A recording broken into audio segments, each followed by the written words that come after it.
Shkencëtarët paralajmërojnë se ushqimet ultra të përpunuara, apo siç mund t'i njohim ndryshe si ushqime të gatshme të paketuara, mund të jenë një nga arsyet kryesore të rritjes së rasteve të kancerit kolorektal tek të rinjt në mbar botën.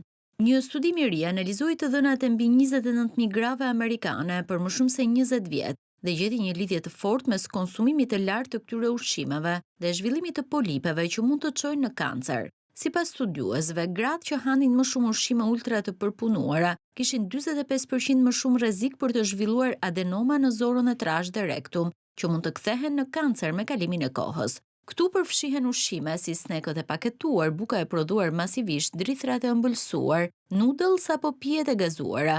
Ekspertët thonë se rreziku rritet në mënyrë lineare. Sa më shumë ushqime të tilla të konsumojë një person, aq më i madh është rreziku për polipe të zorrës.